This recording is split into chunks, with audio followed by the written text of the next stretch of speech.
apakah tahlilan itu bid'ah? Bagaimana sikap kita memberikan pemahaman kepada saudara tetangga bahwa kita tidak melaksanakan tahlilan karena sudah terbiasa tahlilan? Kalau yang dimaksud tahlilan itu mengatakan la ilaha illallah sunnah. Tapi tahlilan adalah ritual kematian. 1 sampai 7, 40, terus 100, 1000 ya. Pertama, itu bagian dari urusan dunia atau urusan agama? Agama lah, masa dunia? Agama. Itu agama, bukan dunia ya. Tapi sudah jadi tradisi. Pelaksanaan agama yang ditradisikan. Kalau agama itu harus ada perintah dan contohnya. Apa Nabi selesai tahlilan terhadap kematian Khadijah? Semua anak Nabi wafat ketika Nabi masih hidup kecuali Fatimah. Yang lainnya wafat. Ditahlilin nggak? Ditahlilankan nggak? Nggak. Ada ratusan ribuan para sahabat gugur di medan perang. Bisa tahlilan tiap hari itu. Ya nggak? Tapi nggak ada satupun. Ini menunjukkan agama tidak mengajarkan hal itu. Tapi isinya baik. Isinya baik. Tapi ingat, kebaikan yang kemudian dianggap bagian dari agama berarti menambah-nambah agama itu.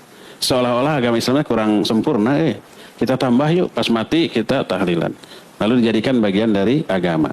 Akhirnya baru dianggap, baru nih agama ini sempurna. Tadinya mah belum, kan gitunya. Itu pertama, ya. Ini bagian dari agama, tapi tidak diperintahkan oleh Quran, Sunnah. Kedua, adalah yang lebih berbahaya, yaitu adanya keyakinan yang diadopsi dari kepercayaan animisme dan dinamisme.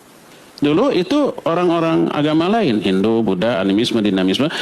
Adanya ritual itu begitu. Kenapa? Ada keyakinan 7 hari pertama ruh orang yang mati itu masih di rumah. Agar mereka tenang, tentram, gak ganggu, diadakan ritual. Pas Islam datang, ritualnya diganti dengan zikir-zikir. Dengan keyakinan masih ada. Nah, setelah 7 hari baru pergi dari rumah, maka berhenti kan setelah 7 hari. Karena keyakinan pergi dari rumah. Keyakinan itu lebih berbahaya.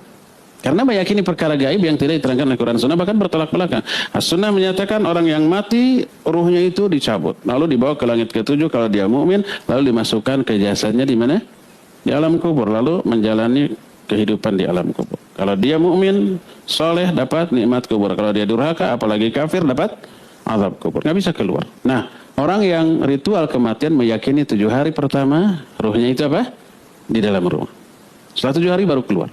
Ntar 40 hari datang lagi. Makanya ada ritual lagi, namanya apa? Matang puluh. Cuma sehari. 41 nggak ada lagi ritual. Nanti 100 hari datang lagi. 1000 hari datang lagi. Ya. Nah, keyakinan itunya yang bertolak belakang dengan akidah Islam. Ketiga, Nabi SAW menyatakan ngumpul-ngumpul, makan-makan di rumah orang yang kematian. Pertama itu adat jahiliyah. Yang kedua, dosanya sama dengan meratap. Dosanya besar. Itu yang ketiga. Yang keempatnya, sudah jatuh, tertimpa tangga, lalu di smackdown. Orang yang ditinggal mati itu sudah menderita ya. Terus mengadakan hajatan. Nggak cukup 1 juta, 2 juta, belasan juta ya. Bahkan utang atau jual sawah, jual rumah, jual apa yang aset yang dia bisa. Atau ngutang. Habis hajatan, mikir. Didatangi oleh debt collector. Macam-macam. Apa nggak kasihan tuh? Yang datangnya seneng-seneng aja ya. Pertama suguhannya setiap malam, rokoknya tanpa rokok tuh nggak seru itu. Pas pulangnya diamplopin. Itu jamaahnya. Tapi kalau ustadz yang mimpinnya, amplopnya beda. Terus nanti pulangnya dikirim, ada bakakak. Jadi proyek itu teh. Makanya kalau itu diharamkan ngamuk itu. Karena sumber penghasilannya tuh ditutup ya. Maka tak heran kalau mereka amat sangat dendam, benci dan sangat kesal kepada orang yang mengharamkan.